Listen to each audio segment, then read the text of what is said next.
Y vamos ahora, por supuesto, como todos los jueves, con la doctora Renata Torrent. Como siempre, un gusto saludarla. Renata, ¿cómo estás? Querido doctor, muy bien, muchas gracias, qué gusto estar acá. Te escuchamos con tu comentario. Bueno, a mí me gustaría hablar de este tema de la Guardia Nacional, lo dividí en tres partes. Lo primero es muy brevemente qué dice, bueno, para quien no lo haya podido leer, lo que dice es que el ejército tendrá control operativo y administrativo de la Guardia Nacional, pero que continuaría como una institución civil adscrita a la Secretaría de Seguridad y Protección Ciudadana, con sus respectivas atribuciones en materia de política criminal, como es la Estrategia Nacional de Seguridad, el Programa Nacional de Seguridad, coordinar el gabinete del Gobierno Federal de Seguridad. Y la justificación, bueno, ya se dijo varias veces en las mañaneras, que es garantizar un crecimiento sano de la Guardia Nacional para que esta se convierta en la principal institución de seguridad pública. Ahora, ¿por qué se está haciendo? Creo que hay tres razones con muchos matices, pero trato de resumirlos en estos tres. El primero, el operativo. La razón, repito, más recurrente que ha mencionado el presidente es que la Guardia Nacional se puede echar a perder como sucedió con la Policía Federal. Esto, por supuesto, tiene un debate en sí mismo que, claro, no me va a dar tiempo de abordar, pero aunque considero que hay riesgos importantes en cuanto al poder que se le podría dar a las Fuerzas Armadas, es importante también reconocer la realidad por la que pasamos con la Policía Federal y analizarlo desde ese contexto complejo y no caer en análisis basados en consignas y pues francamente fantasías de lo que es nuestro país, que cuando no lo es así. Número dos, por un tema administrativo. El doctor Carlos Pérez Ricard explica muy bien esto en su columna hace un par de semanas en Sin embargo, donde explica que hay algunas complicaciones administrativas a las que se está enfrentando el gobierno federal en cuanto a prestaciones entre las Fuerzas Armadas y la Guardia Nacional. Y esto tiene implicaciones porque no olvidemos que gran parte de la Guardia Nacional está conformada por ex integrantes de las Fuerzas Armadas, ¿no? De la Sedena, de la Marina, etcétera. Entonces ahí hay un tema administrativo que él explica mejor, que claro, por temas de tiempo no lo hago y que él, además de todo, lo hace muchísimo mejor que yo.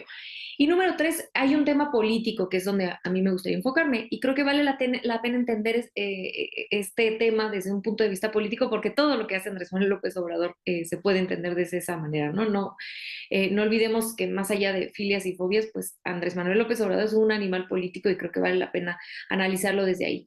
Y yo me pregunto si parte de la apuesta es sabiendo que, dado que su iniciativa va a enfrentarse a muchísimos obstáculos legislativos o incluso constitucionales, parte de lo que le interesa es el posicionamiento político que puedan hacer los legisladores y los partidos políticos con respecto a esta iniciativa y desde los ojos de las Fuerzas Armadas, pues a favor o en contra de ellos, ¿no?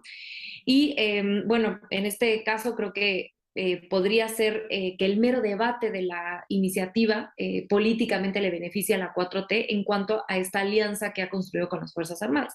Y aquí hay otro gran debate sobre si es válido o no esta alianza con las Fuerzas Armadas. Tampoco me da tiempo, por supuesto, de ahondar en él, pero creo que sí me gustaría decir que al margen nada más, que basta ver la historia de América Latina para entender su decisión en esta materia.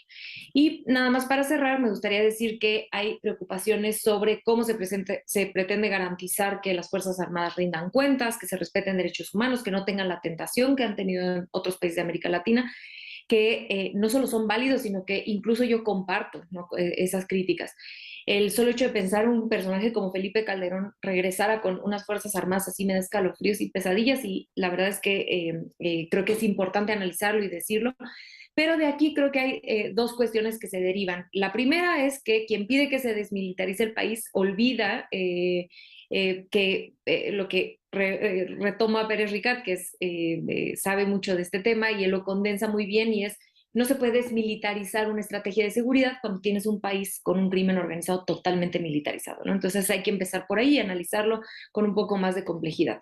Y lo último es que hay un ejemplo de fortalecimiento y profesionalización de las policías locales, que suele ser la propuesta que dicen, no hay que militarizar, sino hay que fortalecer y profesionalizar las policías locales, que está dando resultados y es el de la Ciudad de México con Claudia Sheinbaum. Y curiosamente, quien hace estas críticas jamás habla de ni analiza lo que está pasando aquí en la Ciudad de México, donde se han disminuido los crímenes todos los crímenes de manera importantísima y el homicidio doloso ha bajado a mínimos históricos cuando ella lo recibió en máximos históricos. Entonces, para tener una conversación seria donde se pueda entender estos argumentos, que no se sienta que vengan desde una posición política nada más de golpeteo político a AMLO a Claudia Sheinbaum, pues sería importante que si son de buena lid, pues empezar reconociendo que esas propuestas bien implementadas, como se han hecho aquí en la Ciudad de México, sí han tenido resultados.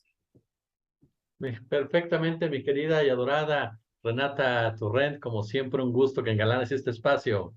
El gusto es mío. Te mando un abrazo a ti y a todo el auditorio. Bueno, en el pequeño recuadro que usted observa en la pantalla estamos viendo lo que pasa